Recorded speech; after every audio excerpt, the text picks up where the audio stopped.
Totoo nga pala yung sabi ng mga magulang natin dati. Mahirap kumita ng pera. Kaya naman, lagi nilang paalala, anak, mag-aral ka ng mabuti. Dahil yan lang ang sandata na maaari naming maipamana sa'yo. Isang sandata na magagamit mo sa mga panahong wala na kami sa tabi mo.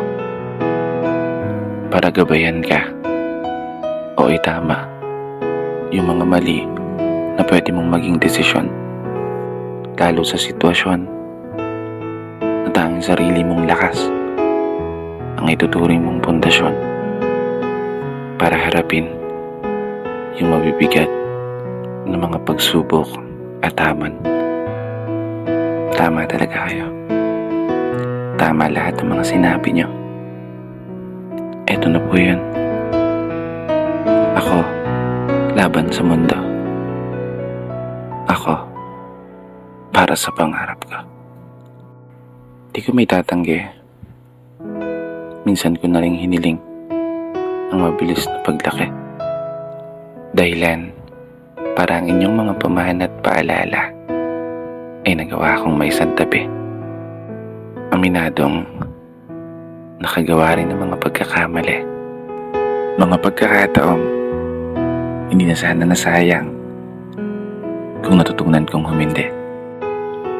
Mga daan na pinili kong lakaran kahit salungat sa kakayahan ng mga binti.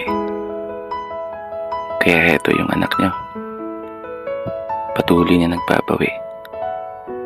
Patuloy na nagpapakasakali na sana pumabor ang kapalaran habang dala-dala ang inyong mga pangaral.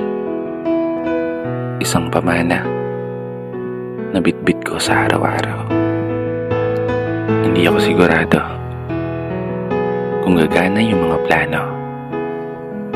Ang tanging alam ko lang, magagawa ko itong may panalo. At sa araw na yun, pangako, kayo naman. Sa araw na yun,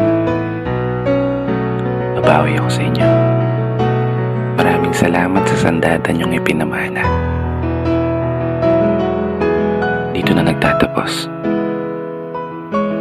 Kaya isang pagpupugay para sa lahat ng mga magulang at para sa lahat ng mga anak na patuloy sumasabay sa hamon ng buhay. Ako nga po pala si Brother Matt.